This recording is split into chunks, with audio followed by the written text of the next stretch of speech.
오늘 말씀 제목은 주님을 향한 신뢰입니다. 오늘 본문의 내용은 제자들과 예수님이 탄 배가 폭풍을 만난 사건과 폭풍을 잠잠케 하신 사건에 관한 내용입니다. 폭풍을 만난 제자들은 두려웠습니다. 무서웠습니다. 이에 예수님은 어찌하여 무서워하느냐 믿음이 적은 자들아 라고 말씀하셨습니다. 동일어구인 마가복음 4장 40절에서는 너희가 어찌 믿음이 없느냐, 공동번역 성경에서는 아직도라는 말을 첨가해서 너희가 어찌 아직도 믿음이 없느냐라고 말씀하십니다. 제자들은 왜 믿음이 적다, 아직도 믿음이 없느냐라는 그런 꾸지람을 들었던 것일까요? 자신들이 타고 있던 배가 폭풍을 만났습니다. 그러면 무섭지 않겠습니까? 두려워하는 것이 어찌 보면 당연한 거 아닌가요? 어떠십니까? 여러분들이 폭풍을 만났다고 생각해 보십시오. 곧 죽을 것 같습니다. 그럼 두렵지 않겠습니까? 무섭지 않겠냐고요? 폭풍은 자신이 해결할 수 없는 문제입니다. 폭풍을 만난 상황은 자신들의 생명이 달린 위급한 위기의 상황이었습니다. 즉, 우리도 자신이 해결할 수 없으며 생명을 잃을 수도 있고 생명이 아니더라도 자신의 전부를 잃거나 일부를 잃을 위기에 처하면 그런 위급한 상황에 처하게 되면 누구나가 무섭고 두려울 것입니다. 그런데 오늘 예수님은 어찌 무서워하느냐 믿음이 적은 자들아 라고 꾸짖으십니다. 왜 제자들은 꾸짖음을 들었던 것일까요? 왜냐하면 그들은 예수님과 함께 배에 타고 있었기 때문입니다. 예수님이 누구십니까? 하나님의 아들이십니다. 그리고 천지를 창조하신 바다, 바람, 폭풍, 모든 만물을 주관하신 주권자, 그분이 바로 예수님이시라는 거죠. 제자들이 처한 환경은 분명 무섭고 두려워해도 전혀 이상하지 않습니다. 그들의 두려움은 우리도 경험하는 너무나 당연한 일일 것입니다. 그러나 문제는 하나님의 아들이시자 만물의 주권자인 주님과 함께 있던 그들이 폭풍을 만나 무서워하고 두려워했다라는 것이죠. 그들은 함께 계신 하나님의 아들, 만물의 주권자이신 주님이 아닌 환경을 의존했고 환경의 지배를 당했던 것입니다. 그것이 문제인 것이죠. 즉 그들은 주님과 함께 있었음에도 자신들이 보고 듣고 느끼는 감각과 자신들이 위험하다, 죽을지도 모른다는 생각에 빠져 있었던 것입니다. 이러한 모습이 우리의 모습은 아니겠습니까? 제자들은 어부였습니다. 바다를 잘 알고 바다에 익숙했던 자들이죠. 그들이 폭풍을 보고 두려워했다라는 말은 그들이 만난 폭풍은 만만한 폭풍이 아니었다라는 말입니다. 그들의 상황은 굉장히 위급하고 위험했다라는 것을 보여줍니다. 하지만 그들이 만난 폭풍이 얼마나 대단하다고 한들 하나님의 아들이시며 만물의 주권자이신 주님보다 더 대단할 수 있겠습니까? 그들은 자신들과 함께 있던 예수님이 어떤 분이신지 알았어야 했습니다. 그들은 폭풍을 만났을 때 그들이 누구와 함께 있는지를 기억했어야 했던 것이죠. 주님을 알고 주님이 함께함을 기억해야만 주님을 믿게 됩니다. 주님을 신뢰하게 되는 것이죠. 그렇기에 예수님은 믿음이 적은 자들아 아직도 믿음이 없느냐라고 꾸짖으셨던 것입니다. 우리 또한 마찬가지 아니겠습니까? 예수님은 우리를 대신해 십자가에 달려 돌아가셨습니다. 우리는 새 생명을 얻은 자로 새 생명을 얻은 우리는 주님과 함께 합니다. 주님과 함께 함으로 이제 우리는 이전과 전혀 다른 삶을 살아가게 됩니다. 그러나 아쉽게도 우리는 아직도 옛 습관, 이전 방식에 매여 새 생명의 삶을 온전히 누려나가지 못합니다.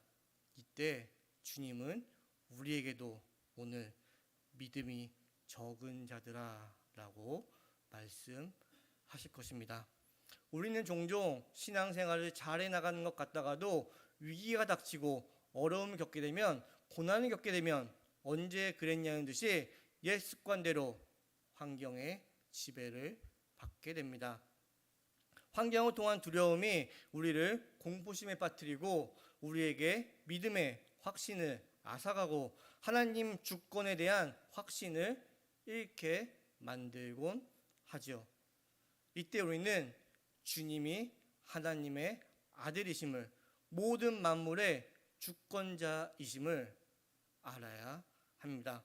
주님이 나를 대신해 십자가에 달려 돌아가셨고 새 생명을 얻게 되었으며 내가 주님과 함께 하고 있음을 기억해 내셔야 합니다.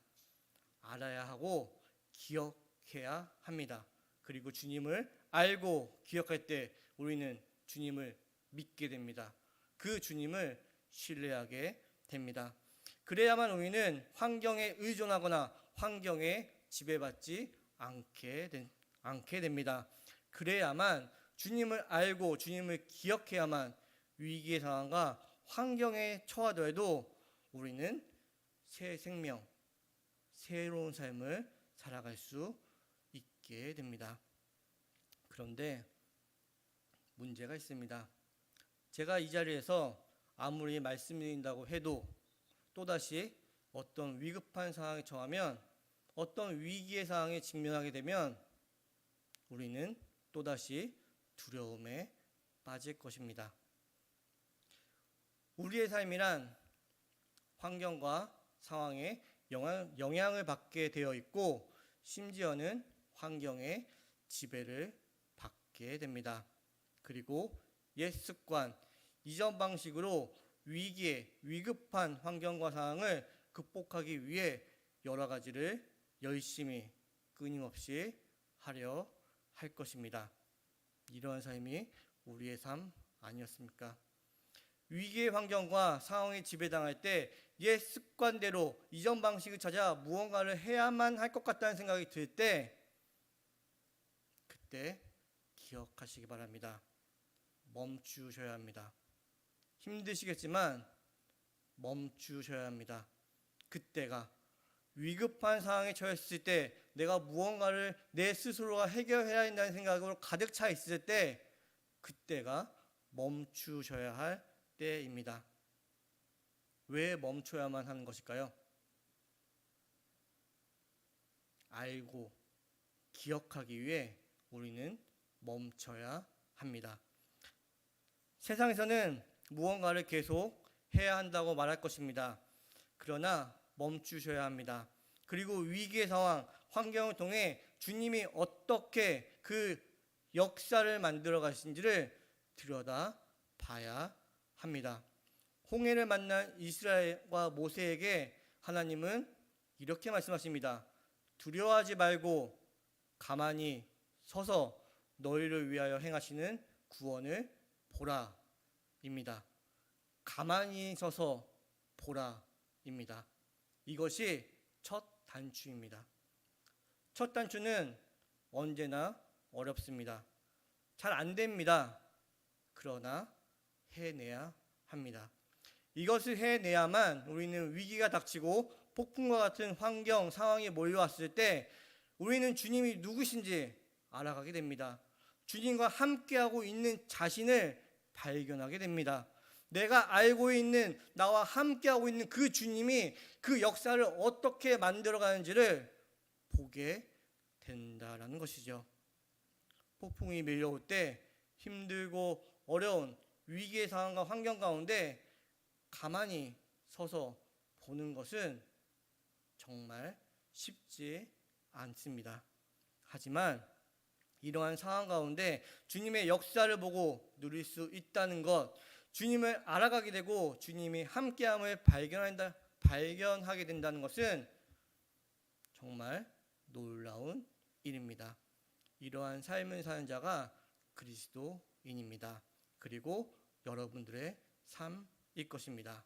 이를 위해 주님은 십자가에 달려 돌아가셨고 우리와 함께 하시고 오늘도 함께 하실 것입니다. 이에 더해 오사첸 목사님은 인생에서 폭풍을 만났을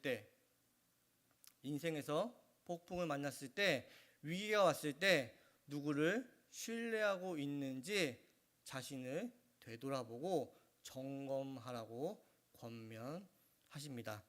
말씀드렸듯이 가만히 서서 보고 깨닫게 되므로 삶에서 그분을 의지해 왔다면, 그런 삶을 여러분들이 살아가고 있다면 우리는 가장 고통스러운 위기를 지나면서도 주님을 향한 믿음과 신뢰가 흔들리지 않을 것입니다. 아니, 고통스럽고 힘든 위기 상황 속에서도 홍해 사건과 같은 주님의 역사가 이루어져감을 보는 놀라운 이들을 경험하며 삶에서 누려가게 될 것입니다. 이러한 놀라운 삶을 사는 자가 그리스도인입니다. 세용누리교회 성도님들이시기 바랍니다. 오늘 말씀을 마치겠습니다. 오늘 챔버스 목사님은 두려움, 공포 등과 믿음, 신뢰 등을 대조해서 말씀하십니다. 두려움, 공포심과 믿음, 신뢰는 대립된 성질을 가지고 있다는 것이지요. 곧 믿음은 두려움을 몰아냅니다. 쫓아낼 것입니다. 그러나 두려움 또한 믿음을 몰아낼 수 있습니다. 기억하셔야 합니다. 이미 예수 그리스도께서 모든 두려움과 공포로부터 승리하셨습니다. 모든 두려움은 예수 그리스도 안에서 이미 소멸된 것이죠. 이미 주님께서는 승리하셨기에 승리하신 주님이 오늘 여러분들과 함께 하실 것입니다. 이미 승리하셨던 사실을 믿음으로 주님을 신뢰하시길 바랍니다. 이젠 더 이상 옛 습관에 매이지 마시고 주님께서 이미 승리하신 그 길로 나아가시길 바랍니다. 오늘 묵상은 하나님과 함께 될 때 점점점으로 맞춰집니다. 우리는 예수 그리스도로 인해 이미 하나님과 하나 된 자들입니다. 그렇기에 하나님과 하나 된 삶을 살아갈 수 있게 된 것이죠. 그렇기에 우리는 흠이 없을 뿐만 아니라 주님을 기쁘게 해드릴 수 있는 것입니다. 오늘 하루 이미 승리하신 사실을 기억하시고 주님의 기쁨이 되는 그러한 하루가 되시길 주님의 이름으로 축복합니다. 하나님 아버지 감사합니다. 예배를 허락하시고 말씀을 듣고 깨닫게 하심을 감사합니다. 오늘을 사는 성도님들의 삶에 말씀을 기억하게 하여 주시옵소서. 말씀을 붙들고 사는 성도님들 되게 하여 주시옵소서. 우리 성도님들의 삶 가운데 두렵고 위기의 상황이 닥쳤을 때 가만히 서서 주님을 바라볼 수 있는 그런 믿음 가운데로 인도하여 주시옵소서. 그런 성도님들의 삶을 통해 주님이 누구신가를 알게 하여 주시옵고 주님이 성도님들과 함께함을, 그리고 성도님들을 위해 십자가에 달려 돌아가셨음을 기억하는 하루가 되게 하여 주시옵소서. 주님을 신뢰하는 삶으로 나아가게 하실 걸 믿사오며 예수님의 이름으로 기도드립니다.